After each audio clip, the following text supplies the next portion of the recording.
Welcome to the Modern Athenas podcast with Sonia and Debbie, where we discuss how regular women became Athenas in their own time by working hard, persevering through the challenges in their lives, and contributing to a better world. This is podcast 16. In this podcast, we will be discussing the book Until I Say Goodbye by Susan Spencer-Wendel, written with Bret, Witter. You can use a link on our website at modernathenas.com to order the book after the podcast. Susan Spencer-Wendel was an award-winning journalist at the Palm Beach Post for 20 years. She held a master's degree in journalism from the University of Florida and was honored for her work by the Society of Professional Journalists and the Florida Society of News Editors. She also received a Lifetime Achievement Award for her court reporting from the Florida State Bar. Susan lived in West Palm Beach with her husband, John, and their 3 children, Marina, Aubrey, and Wesley. We chose Susan Spencer-Wendel as a modern Athena because in the face of a diagnosis of a terminal illness, she chose to live a life of joy, building memories, making special moments, and surrounding herself with her family and friends. Susan also took a special trip with each of her children and with each of her close friends. Knowing her illness's destructive path, she chose to embrace life rather than to allow the illness to control her. She was, in every way, a pillar of strength and courage. This podcast is about her trips, her journeys inward, and her year of finding peace. Quote, "The trips were a part of a larger plan, a year I dedicated to living with joy, a year in which I took 7 journeys with 7 people central in my life, to the Yukon, Hungary, the Bahamas, Cyprus. A year also of journeys inward, making scrapbooks from a lifetime of photographs, writing, creating a haven of my own in my own backyard, a Chickee Hut with open sides, a palm fronds roof, and comfy chairs where I summon memories and friends. Journeys I found more perfect in their doing than I had in their dreaming." End quote. One night in the summer of 2009, Susan noticed that her left hand was scrawny and pale. It started to become painful, and she began to lose use of the hand. This started a year-long odyssey of doctor's visits and trying to find the source of the problem. By 2011, she was diagnosed. It was ALS. ALS, or Amyotrophic Lateral Sclerosis, is commonly known as Lou Gehrig's disease. It is a progressive neurodegenerative disease that affects nerve cells in the brain and the spinal cord. The nerves attached to the muscles die, causing the muscles to die as well. The disease progresses from muscle to muscle. There is no known cause, no treatment, and no cure. Quote, "ALS would mean the death in my left hand would spread to my arm, then through the rest of my body. I would weaken piece by piece until I was paralyzed, and then, usually within 3 to 5 years of the first symptoms, I would die. I had long decided, come what may, I would not bankrupt my family chasing a cure. I would not clamor to be part of a clinical trial only to receive a placebo. I would not doctor hunt or go Google crazy, searching for someone to give me false hope. What I feared most wasn't death. It was being entirely dependent on others, a burden on my family and the ones I loved. I do not think my death will ruin my family's lives, but I realize the way I die may affect their ability to live with delight, to live with joy. A suicide would teach my children that I was weak, when I am strong." End quote. So, Susan's diagnosed in 2011, and there's no way out, and this sort of darkness that could come over her, she kind of kept pushing away and kept moving towards the light, and I just found it kind of awe-inspiring. She seemed to, early on in this book, once the diagnosis really set in, she kind of took control of what she could and knew what she couldn't control. And she didn't just take control of what she could, she really mapped out how she wanted to spend the rest of her life. And I was really inspired by how almost ready her mindset was to kind of go there and make a plan. I don't know that would have been my first instinct. No, I mean, for me, I would have just probably shut down and surrounded myself with really close family, and just kind of tumbled my way through it with no plan. I mean, just the foresight that she had, and really, we'll talk about it through this podcast, but she really was less focused on herself and more focused on her family and leaving behind these great memories and leaving her family and friends in a good place when she knew she was going to die. And I just think the amount of courage that took her, it's pretty incredible. Instead of giving into the disease, Susan geared up to fight. Quote, "I practiced, among other things, being alone. Not a comfortable state for me. We are born alone and die alone, but all my favorite memories in life had been spent with someone else. I thought of the victims and families I had seen in my 10 years as a court journalist. I thought of how many had persevered through tragedy and how others never recovered. I psyched myself for my tragedy tomorrow. I thought, when someone tells you that you have ALS, you have to steel yourself right away. No crying, no breaking down. You have to make a strong start. I had learned this in competitive swimming, the coach drilling us on strong starts. Head tucked, ready to explode off the block. Steady wins the race, right? That's what they always say. Steady wins. I was alive. I had a year. Maybe more, but I knew I had one more year at least of good health. I determined right there in the Burger King parking lot to spend it wisely, to take the trips I'd longed to take and experience each pleasure I'd longed for as well, to organize what I was leaving behind, to plant a garden of memories for my family to bloom in their futures. Lou Gehrig was an athlete. ALS took his talent immediately, but I was a writer. ALS could curl my fingers and weaken my body, but it could not take my talent. I had time to express myself, to build a place of my own with comfy chairs where I could think and write and sit with friends, where I could wander through my own garden of memories and write them down. A wandering that became, beyond my every fantasy, this book. A book not about illness and despair, but a record of my final wonderful year. A gift to my children so they would understand who I was and learn the way to live after tragedy, with joy. And without fear. If Lou Gehrig could feel lucky, then so could I. So should I. I tucked my head once again in the starting block, steeling myself for the race. End quote. So, I mean, here she's talking about exactly what we were just saying, which is, she's gearing up to fight. And it's not a fight. She was mentioning, I don't want to do clinical trials. I don't want to go out for any crazy alternative treatments. It wasn't that kind of a fight. It was more a fight to, at least in my mind, like claim that year as her own.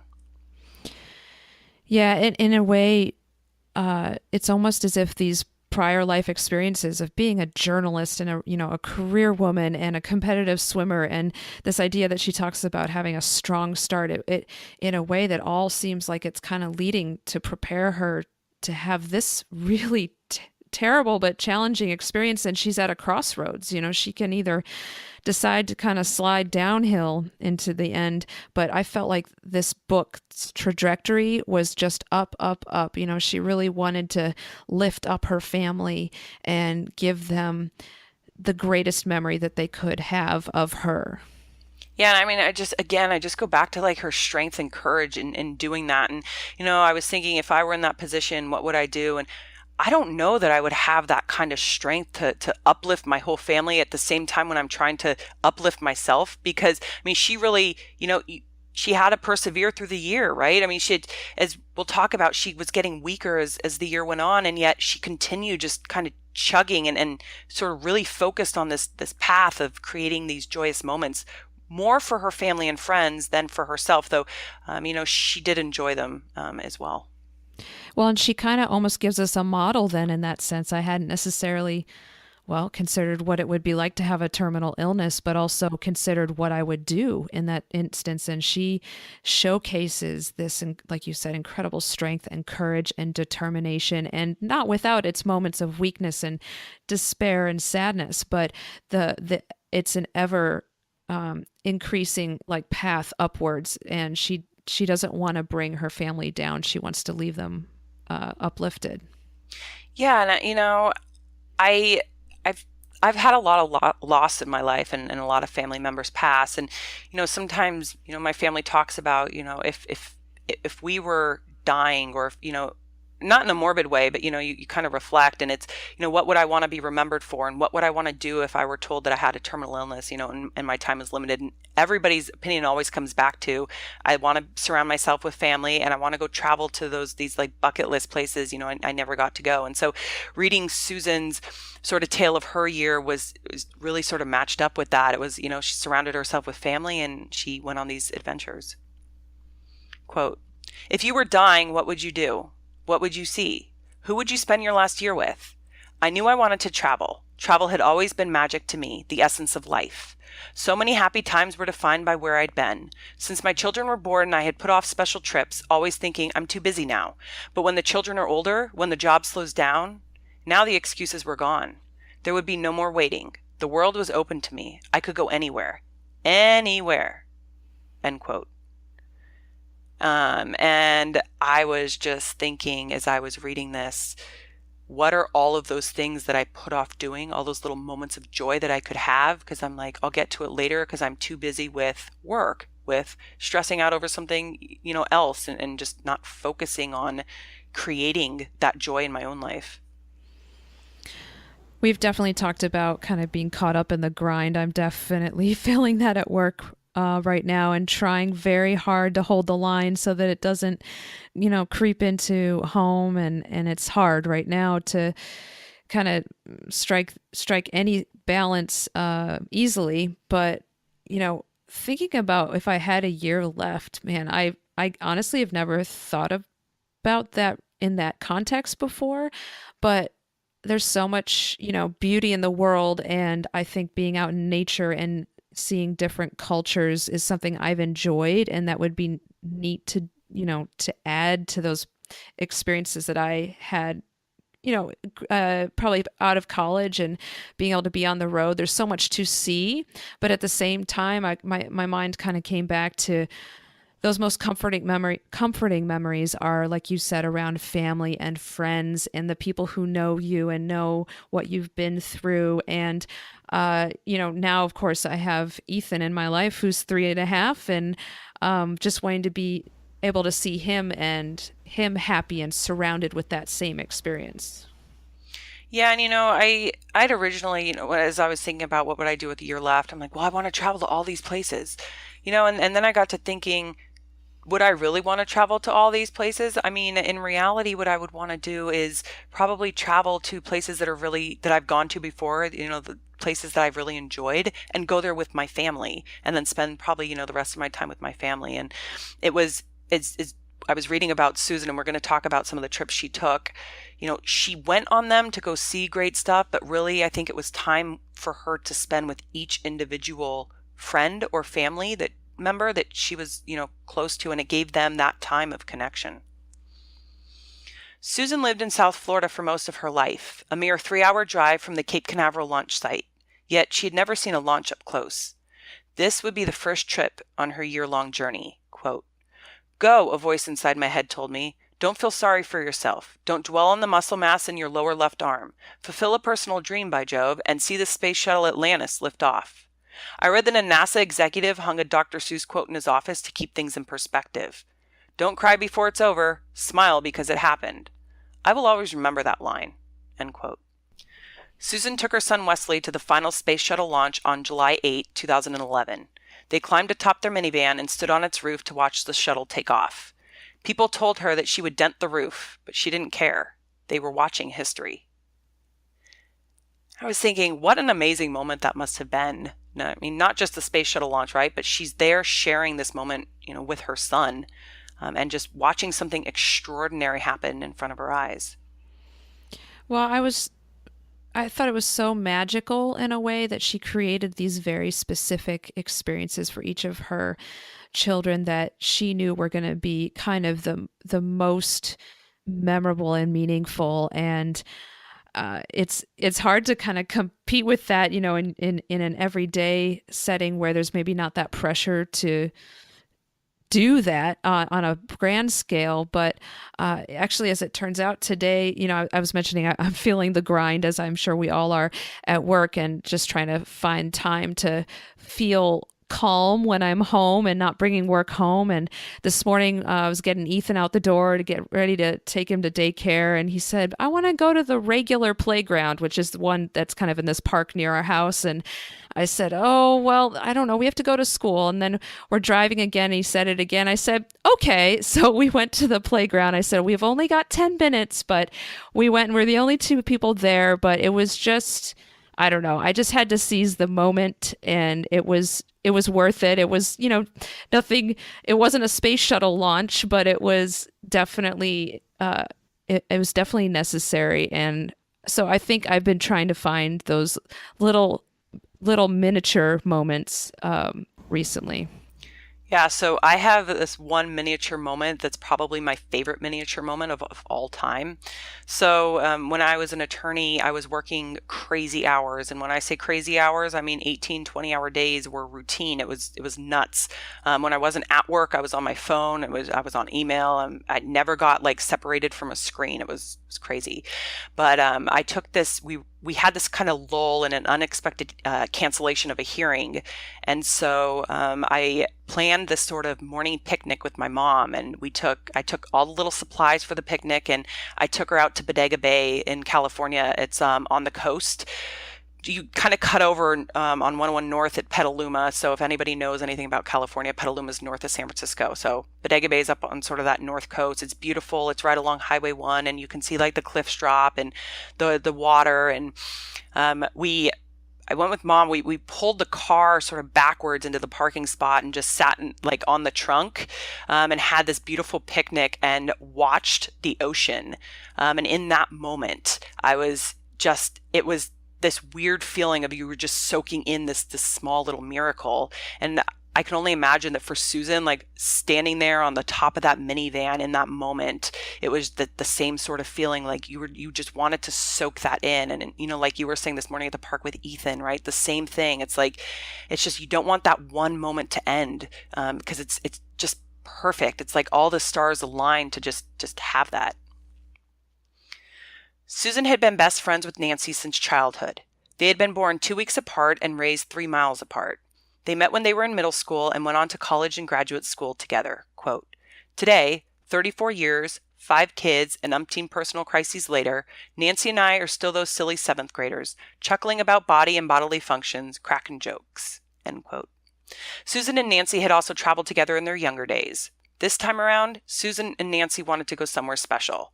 Nancy really wanted to go to India, but Susan was already having trouble walking, and she wasn't sure that she would be able to stand through a trip to India. One afternoon, Susan was standing on a floating dock near her home when she looked up and focused on the sky, trying to maintain her balance. That is when she thought of the auroras. Always fascinated by their mystique, she decided that she and Nancy would go and see the northern lights. They chose Whitehorse in Canada's Yukon territory, 5 hours below the Arctic Circle. They went in winter. Nancy thought Susan was a little crazy for choosing such a cold and frigid place, but agreed to go. Nancy and Susan made a trip of just getting to the Yukon. They flew to San Francisco and then Vancouver, leaving part of their luggage behind for the night that they would spend there in the Four Seasons on the way home. Then they flew up to the Yukon. Each night in Whitehorse, they were taken out by their guide to a remote cabin. Bundled up in countless layers, they waited in the cabin until their guide spotted the northern lights. During the day, when they weren't watching for auroras, they enjoyed the hot springs. Susan's ability to walk continued to degenerate, and Nancy helped her climb in and out of the hot springs and enjoy the experience. Quote, "I had been consumed since my diagnosis with preparing for death, making voice recordings for my children, planning trips, obsessing over finances, trying to preserve my family's ability to live with joy without me. But in those moments, I saw the future on the face of my friend, and me a part of it." End quote. They never did get to see any northern lights, other than a small aurora one night. Quote, "I had stopped checking the auroral forecast the day before. I knew I couldn't change it, so why worry? What's meant to be was meant to be. That's how my psychologist advised me to answer my children's questions. When they ask, 'Mommy, are you going to die?' I answer, 'I don't know. What's meant to be.'" End quote. And, again, I think it's sort of embracing the inability to control everything. And, we've talked about control before on the podcast, but, her ability to just kind of roll with it. This experience obviously wasn't exactly at the right time. I mean, they went in the dead of winter. They didn't see any auroras, but yet she enjoyed just the time with Nancy, and she enjoyed going to the hot springs, and it's sort of like living in that moment and just letting it develop and not worrying about plans. Susan throughout the book has a very kind of calm nature to her. It's never that there's points of where she's kind of more frantic, but on the whole does keep this kind of calm and steady. She keeps going back to that word, nature about her when she knows what she can control and what she can't. And but this seemed like such a special experience and reminded me a lot of the friendships that we've talked about in other podcasts, where you have those special friendships, those close kind of sister-like friendships where you they've known each other almost their whole lives, and they could just kind of be there, even in a disappointing non-Aurora sighting trip. It was just really the experience of being together. Yeah, it was interesting. So Nancy obviously was her best friend, but not a sister, and yet, I too was kind of thinking about that sister relationship, and I was almost smiling a little bit when I was reading about their Aurora experience, because my sister and I went on our first adult trip together this past September. We went to London, and but basically went through eastern and northeastern France, and there were a lot of these crazy moments on the trip, and but my sister's ability to just kind of laugh them off and just always smile and just be excited for the next part of the adventure, whereas I'm a little bit more well, it's not going to plan, and I wanted to do this and it's not happening, and eventually she just looked at me one day and she's like, just let it go. And I thought, okay, well, we'll let it go. And the experience was so much the better, because I wasn't, I stopped sort of worrying about all the little things that could go wrong. And it's special to me to have that, relationship. And I think that a lot of best friends kind of are like that, where you play off each other. One might be more serious, one might be more sort of jovial, and there's kind of that balance. And I felt that with Susan and Nancy. I also felt that, these relationships that Susan talks about in the book, where she talks a lot about what those people did for her and how much they care for her, and it becomes pretty. She pretty much can't take care of herself much at all near the end of the book, and she's surrounded by these people caring for her. But it's so clear, whether she sees it or not, that she really is giving a gift to each of these people. And so I think that it's really it was such it was so great to see that, and how that manifested itself in each of these trips. Yeah, and Nancy on this trip had to help Susan in and out of the hot springs, because Susan was kind of losing her balance, and her ability to walk was, steadily decreasing. And I was just thinking of the love that Nancy had for Susan, and doing that for her from this very selfless place, and, wanting Susan to experience, that moment with her. Where Susan was like, "Don't worry, I don't have to get in," but there was Nancy, and just this moment of wanting to make this memory with her best friend. Susan and her mother did not have a close relationship. A week before Susan and Nancy went to the Yukon, an episode of Dateline was airing.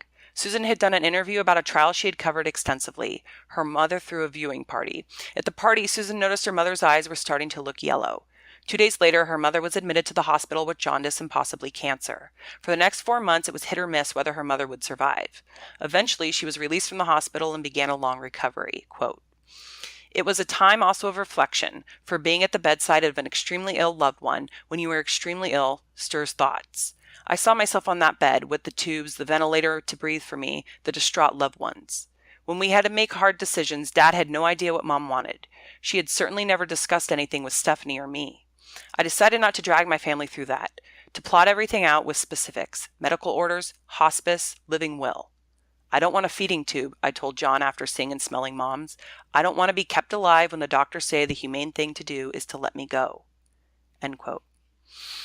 And for me, this is very personal. So, I've had, like I mentioned, I've had a lot of family members pass, and my mom and I have had this difficult conversation about, what she wants and what I want if, we were ever in this type of a situation. And I really felt for Susan, just sitting there and watching her mom go through this, to know that, like, in essence, this was going to be her future, and to make this really strong stance of, I don't want this for my family. I don't want them to have to go through this sort of whole process in the hospital. And, I would rather that they let me go. And I thought, how selfless of her, and how caring of her, especially for her husband, John. She was very focused on her family, and we'll hear more about how she lays down that kind of foundation for her departure. But it's like she keeps seeing kind of these models too, and she keeps having these choices to make, whether she can follow her mother's path or make her own decision. And it she's such a strong decision maker too, and a really thoughtful one, and she keeps choosing this very committed path that's her own. It's not necessarily the same as the ones she's been seeing, and but she's making her own choices that she knows is going to best support her family. And so somehow, I don't know how she has that clarity of mind in a way throughout this process, but I found that, and even though she's describing how, as she's writing this book, her body is giving way, her mind is still there, and she seems to have this clarity at all points, which is remarkable. Yeah, and I mean, she's making these tough decisions so that John, her husband, doesn't have to make them. And, I was kind of left thinking about that, not just when it comes to health and end of life, but really thinking about that in terms of other decisions that we make. And so many times I think we want someone else to make the decision, or we want to wait and, hopefully someone else will make the decision rather than making the tough decision ourselves. And, I was thinking and wondering, how often, if I could make the tough decision, would that actually allow someone else to not have to make it, rather than me just looking at it as, oh, we'll make it together or whatever. But allowing them to not have to make that decision is, I just think it's something to really think about in life. Well, and she also saw the benefit and trusted the benefit of discussing those uncomfortable and devastating topics. I mean, that was the reality of her life at that moment. And yet she somehow knew that there was going to be rewards to her making those tough decisions now, because I think she obviously could see the lack of those decisions in her mom's experience. Yeah, and I mean, I've definitely seen it with my own family members. It's the difficult conversations no one ever wants to have. When do you have them? When it's too late. And so for listeners, I would urge you to have those difficult conversations with someone in your life, whether it's a parent, a spouse, probably not a young child, but, if you're older and you've got grown children, and really talk about, what you would want when it happens, because I've seen way too many times you wait and you wait and you wait, and you'll have oh, I'm going to have this discussion someday, and you don't have it. And then the moment comes and your family is left with these arduous and just gut-wrenching decisions to make, and they're trying to make the decision that's, in your best interests, but it's all very scrambled, and everybody's in a very emotional place, and they make the best decision they can, but then they're always left wondering, like, is that what they wanted? And so, at least for me, I don't want my family to ever have to wonder. I want to kind of put them in a place of security, and I think Susan was very much the same way. During her year of trips and journeys, Susan also went all out on Christmas decorations to make Christmas a memorable holiday for her family. She didn't believe in buying a lot of gifts, so she got each child a laptop. As a gift to herself and John, they went to the bank with her life insurance money, which she had been able to collect early, and paid off their mortgage. John wanted to invest the money, but Susan wanted to leave the family debt-free. Quote, "I wanted to know that no matter what, my children would never lose their home." End quote. While she and John were at the bank, their teenage daughter Marina tried to decorate the tree with a mixture of flour and salt so that it would look like snow. She said she had read about the idea on the internet. John was irate when they arrived back home and saw the mess all over the house, but Susan noted, quote, "A year before, I would have cursed too, because a full day of cleaning needed to be done. But serious illness changes you, or simply reveals who you are. I laughed at the flour fiasco." End quote. And I was thinking, what a perspective to have on life, to even those little moments of just, oh, what, are you kidding me? And I'm kind of starting to go through those as a puppy parent. It's like those moments when you're like, you gotta be kidding me. And just kind of laughing it off and realizing, it's all part of the journey. And I think for Susan, being able to see her daughter kind of celebrate with that joy was exactly what she wanted Christmas to be. And so she kind of, got over, okay, it's flour, it's all over the house. And I think she was more looking at Marina having that special moment. Yeah, Susan has also a sense of humor that does come through the entire book, and it really shows how important that really is, and how we shouldn't take ourselves too seriously. And she really was able to identify those times when she shouldn't, and that is definitely something that I need to remember.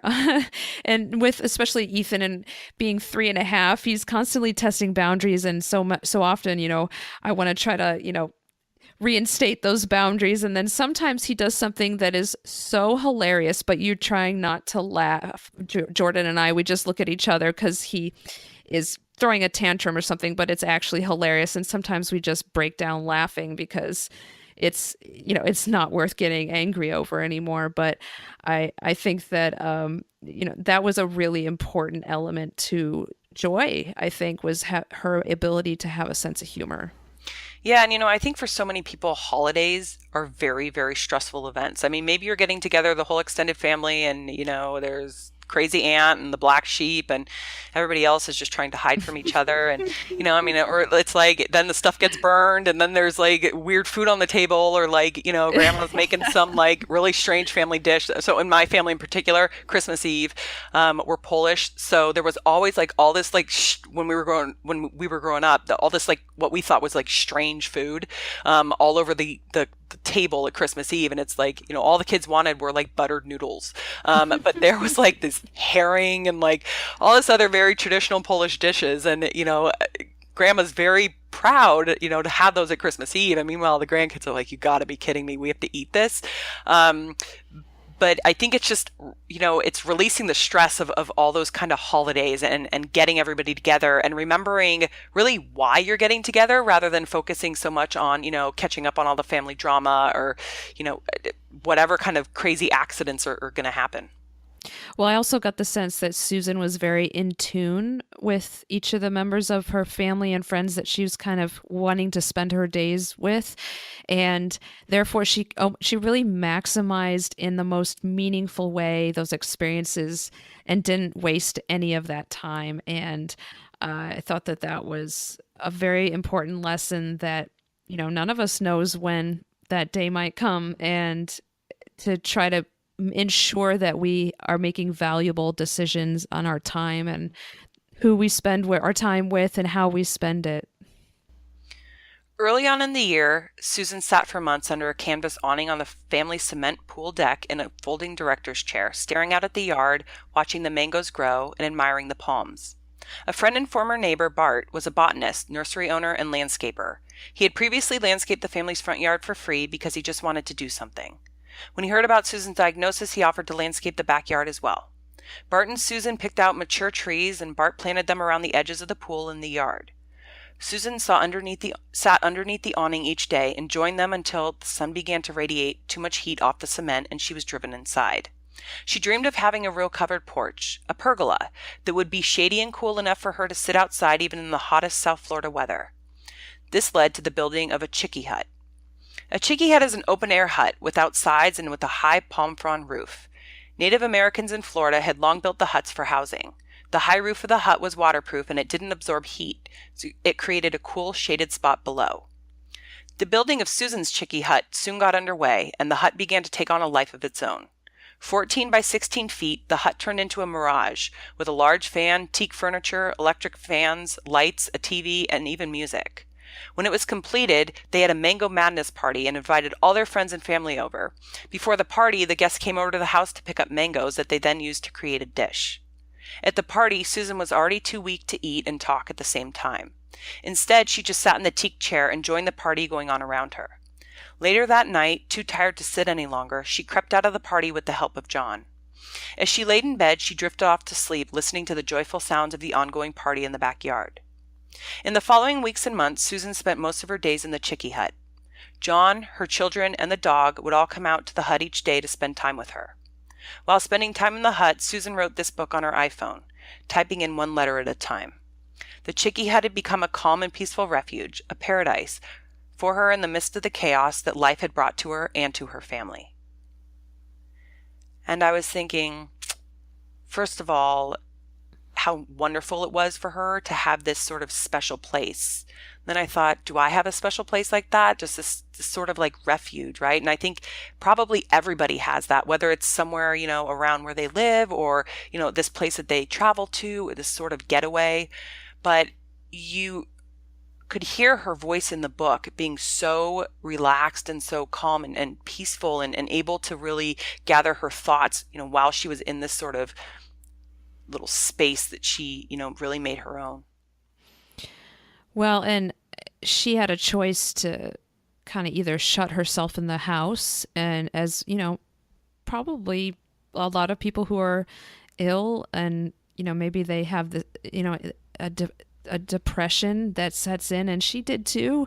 But she chose this outdoor space that, as I was closing my eyes and just envisioning it just seemed fantastic. And you could almost like feel the breeze against your face and see the palm trees as she was describing it. And she chose the joyful path again. And she chose it very intentionally so that it was a place where people would want to gather. And I think that it just kind of symbolized all those decisions she kept making that would she knew would draw her family to her, and that she could also just kind of experience and soak in those last moments of things that she really loved. Yeah, and like, you were just saying, she wanted to surround everybody with these just positive environments. And, I was thinking about the fact that, you were just talking about people with, illness staying closed up in their homes. And it's not really a joyful place that people want to come and visit them, right? I mean, it's more of this sort of, it's sad. It is almost depressing. And yet here she was in the South Florida sunshine, trying to radiate the joy that, she was creating inside of herself and for her family and friends, and sitting in this space that was so positive and bright. I can only imagine for her children what sort of positive memories that would create for them. And, it wasn't this sort of dark and scary place. It wasn't this sort of depressing place. It was filled with sun and laughter and joy. Quote, "It wasn't until Christmas, when I'd finally had the chance to experience some peace within my illness, that I became concerned for John. When I think of which role is worse, to be the spouse dying or the spouse surviving, I think it's the latter. The survivor will experience the same grief, will live the same grief of the children, and then must assume the responsibilities and slog on." End quote. John was already taking care of many of the daily functions that Susan used to do: cooking, cleaning, keeping the children from killing each other. He also helped Susan dress and take care of herself. As the year progressed, she leaned on him even more, even as basic functions became difficult for her to do by herself. Quote, "I helped him as best I could. I tried to keep drama, complaints, requests for help, and tears to a minimum." End quote. Susan also made clear her end-of-life wishes and the hope that when she died, John would remarry. John generally tried to avoid conversations about life after Susan, but one night he mentioned that after she died, he wanted to go back to school to become a physician's assistant, a job that would stabilize a single father of 3. Quote, "I was thrilled. A new career, a giant change-up in his life, would speed burial of the past. Don't ever feel guilty to tell me what you hope for without me," I said, curling my fingers resting on his hand. "It comforts me, John. It makes me happy. I am doing what I can to launch him into a life without me, joyfully." End quote. How strong John must have been to be going through this process. It was almost, he was grieving Susan even though she was still alive, and he knew that he was going to go through a whole nother grieving process when she passed, and yet he was going to be the one responsible for these 3 children and for kind of constructing a life for them. He also had kind of a calm nature around him, though, as she described him, and just a sweetness and a kindness. And she gets into these details. She was very open in the book about how much she loved, great looking shoes and, fabulous clothes. And so sometimes she would want him to help her get dressed. And, he didn't know how to put on, help her put on certain clothes. And by a couple weeks in, then he was kind of learning the drill. And, and as she grew weaker and weaker and weaker, she just sought physical comfort, whether that was on the bed or the couch. And he kind of knew exactly how to silently, help her do that. And it was just such a giving attitude, constantly just at her service. And there was one point at the book where he does tell her that he's just sad and he's really trying. But I can't imagine how hard that must be to to see this happening in front of his eyes too, because yes, she's experiencing it, but the changes, I wonder, must have looked even more rapid to him and her family. Yeah, and just the burden he carried. Even when she was still there with him, he really was a lot of times the single father of three. As I just mentioned, he was in charge of taking care of all the household things that, they had either shared or, Susan had done before. And, he was the one that was in charge of, getting the kids up, getting them out the door to school, taking care of them when they were home. And so how hard it must have been for him to basically watch his future unfolding while Susan was still there. And so, I'm sure it crossed his mind of this is what it's going to be like without her, and yet she's still here. And the gentle way that both of them had with each other to kind of allow themselves that space to, grieve, but also that joy to share it. There was also an honesty between them that I think must have broken some of maybe the tension that I could imagine would be in that situation. When he does say, I'm sad, and she does say, I want you to remarry. Tell me what you are thinking about once I'm gone. It makes me happy. And, she really genuinely cared for him. And he was probably afraid to hurt her by talking about those things, but he kind of needed to as well. And they just kind of embraced that about each other and where they each were at that point in their life. Susan and her sister Stephanie had always been close. Quote, aside from John, Stephanie is the one person on the planet I have absolute faith in to raise my children. I know she will love them like her own. What providence that God gave me such a sister. What peace of mind. For me, sweet Steph, you are the greatest gift of all. End quote. Susan and Stephanie decided that their special trip would be a cruise to the Bahamas. By the time of the cruise, Susan often had difficulty standing. At one point on the cruise, she wobbled and was unable to find her balance. The nearby cruise entertainer loudly joked that she should be cut off, thinking that she was simply drunk. Steph was also addicted to her phone. Susan described Steph's phone addiction when their mother had been in the hospital. Steph's style was to call lots of people and tell them about what was happening. She would call several dozen people and then tell them that mom was bleeding out after surgery, only to have to call everyone back a day later when her mom rallied. On the ship, there was no cell phone service, so Susan had Steph all to herself. Quote, that's our thing, I realize now. Something special between the two of us. The thing fully realized on that trip. Not traveling, not adventure, but being there for one another, so that we may unburden our hearts, uncrowd our minds, and hear what our souls are saying. End quote. So you have this sort of just deep sisterly love for each other, and you have this sort of moment when they're on this cruise where, it's kind of one of these situations where, nothing is said that says everything at all. And for Susan, it was even more special because, Steph wasn't buried behind that screen, that cell phone screen. We've talked about the cell phones before, but get out from behind that screen because, as Susan was sharing this experience, all I could think of is that's when those moments happen. That's when you allow yourself to be open and to experience life with, that moment with somebody else is not when you're behind that screen. Well, and sometimes it just takes that intense stripping away of all those distractions. And yet they were out on a cruise ship in the middle of the ocean. I mean, they had to go, it seemed like, to kind of great lengths to kind of strip away that exterior. But what remained was this really tight and strong connection between these two sisters, and that is that it was necessary. Susan needed to have that strength kind of surrounding her, and it was awesome that she was able to find it, and she knew how to find those connections, and she really kind of had a gift to being able to seek out that path to really engage in each person that she was experiencing with, and she and Steph were so close. Yeah, and I think for people who have a sister, this will surprise none of them, but my sister and I did not really get along when we were growing up. We were 3 years apart and could not have been further on opposite ends of the spectrum from each other on just about everything. And, once we became adults, we started to grow closer together.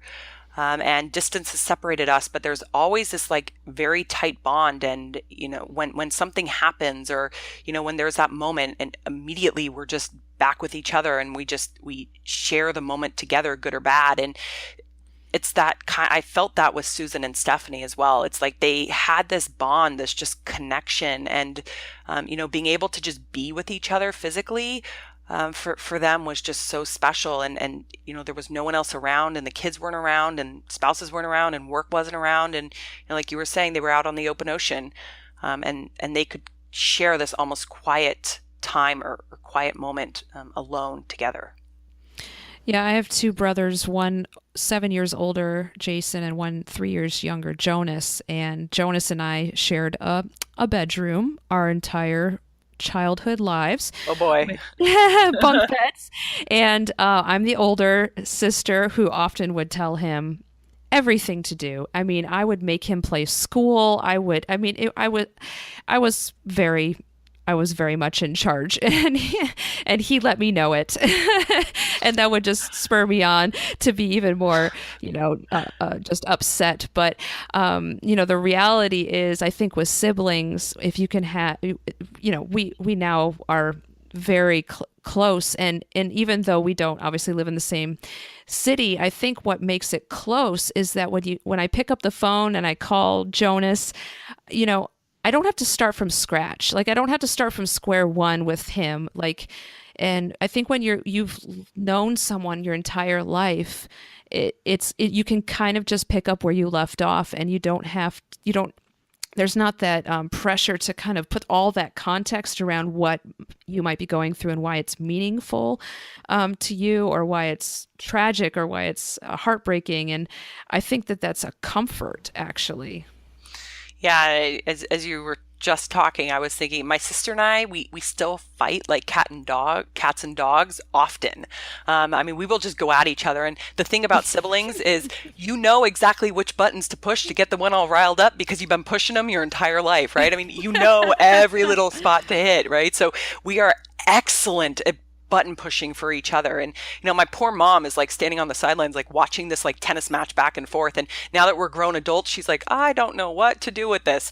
She's, bless her little heart, she tries to stay out of it completely. But Tasha, and my sister's name is Tasha, and she and I try and rally mom to our side. And now that we've gotten older, we're a bit more like sly and clever about it. But it's like these just brutal arguments, and then 2 days later, I'll text her and I'll be like, oh, hey, what's up? And she'll text me back and like, oh, the kids are good, just hanging out today, just weightlifting. And I'll be like, oh, that sounds great. And there we are. We're just like back at this like great place, and so I value that so much. And I think that for some reason, even though, best friends are there, I think there's just that sibling bond. Susan also took a trip with each of her children, allowing them to choose where they wanted to go. Marina chose to go to New York City. She and Susan and Stephanie spent a few days in the city. Susan let Marina go off on her own. She let her be a teenager and let a bit of slack into the metaphorical parenting rope. She gave her a credit card to go shopping, but drew the line at a tattoo that Marina wanted. They also went to Kleinfeld's, the famous bridal store, so that Susan could watch Marina try on wedding dresses. Susan then left a bit of money behind for Marina to buy whatever dress she wanted when her wedding day would occur, a decade later. Aubrey wanted to go to Sanibel Island, Florida, a flat barrier island off the west coast of Florida, renowned for their seashells and sunsets. The family rented a house for a week. Susan spent most of the time on the balcony watching the family enjoy the beach and the surf. She also got to witness Aubrey's first parasail adventure. Wesley chose to swim with the dolphins. When it was Susan's turn to take a ride on the dolphin, she was too weak to climb on and gave her ride to Wesley so that she could watch the joy in his face as he danced through the water on the dolphin's back. So each of her children, picked these places they wanted to go. And honestly, like none of them were that exotic, but I don't think it was so much about the location. I think it was being able to spend their time with mom.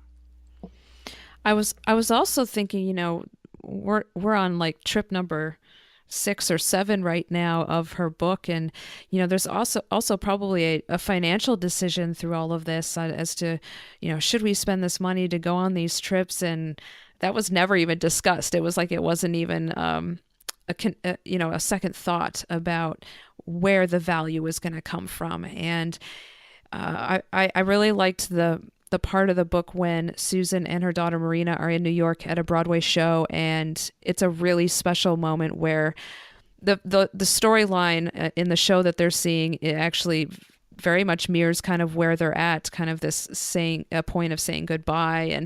And so she was just, it's a marvel that she was able to kind of create. It's either that she was able to create these really memorable opportunities for her children, or she just took it all in and she just saw value in every moment. And I wonder if it's kind of a combination of the two. Yeah, someone once told me you can have all the money in the world, but you can't take it with you when you die. And, I'm not saying, be financially reckless, but it's true. Money at the end of the day, and stuff, we've talked about this on the podcast before, like, what does it really mean? And, spending the money to create these memories was clearly a priority for Susan and John. And, it wasn't about how far away to go, right? I mean, New York City and part of going to Florida and swimming with the dog, none of these were far away trips, but the money that they invested was, and the value they got back was probably, especially for the children, priceless. As part of her journey inward, Susan wanted to make scrapbooks for her children. Like most mothers, she had shoeboxes full of photos, starting from when her daughter Marina was born. The photos were unorganized, and Susan feared that when she was no longer there, the memories attached to the photos would be lost. So she undertook a scrapbooking process. She and several loved ones began to sort the photos, putting them into piles by child. She then hired a professional scrapbook maker.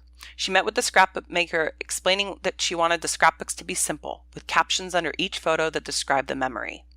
As she went through the process of sorting photos and selectively choosing ones for her children's scrapbooks, she focused on making the scrapbook a journey of each of their lives, so that they would have something to remember her by. Susan's slow and methodical choosing of the right photos, and the time spent with the scrapbook maker to ensure she understood Susan's vision, was a labor of love. I was thinking, oh, I've got boxes full of photos.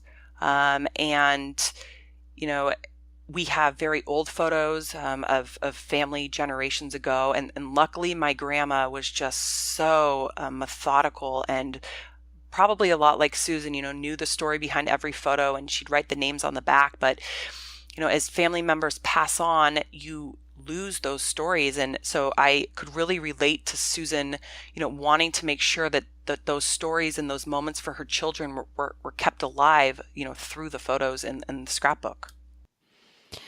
I was also thinking about, this scrapbook, and she wanted a very specific layout of all the pages, and the woman was not on, she wanted to make this elaborate book, but Susan wanted a simple book.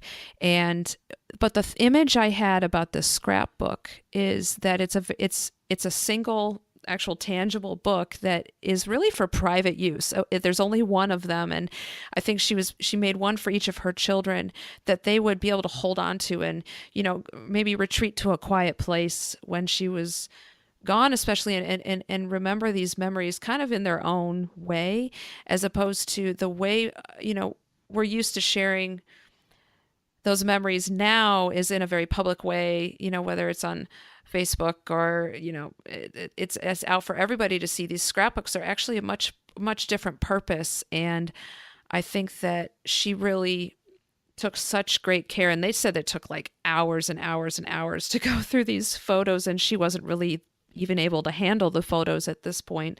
But I think, again, she's making these very intentional decisions about almost the experiences that she's going to leave behind for her children, as well as the memories. Yeah, and I've made scrapbooks about different sorts of events or time periods in my life, and when I go back and look back through the scrapbook, it really is an experience. You literally are kind of reliving the whole event. And it also brings back memories that maybe were like really tucked away deep, or, you didn't really remember. And then you see the little words and the captions and you're like, oh, yeah, that happened. And, you get a good laugh out of it. And I could imagine her children in, 10, 15 years, not remembering, say, a piece of art that they made, but their mom having this photo of them holding up the, art, or at the school at the book report, or, the science fair, and sharing that memory with them, even 10 years later. And it also made me think about, we discussed scrapbooks with The Year Without Clutter. And in that case, she had sent the children's art away to be basically put into a sort of scrapbook or a photo album. And I thought, that was also a clever thing to do. And so it's definitely made me think, of taking all those photos and making sure that those memories are sort of captured for time.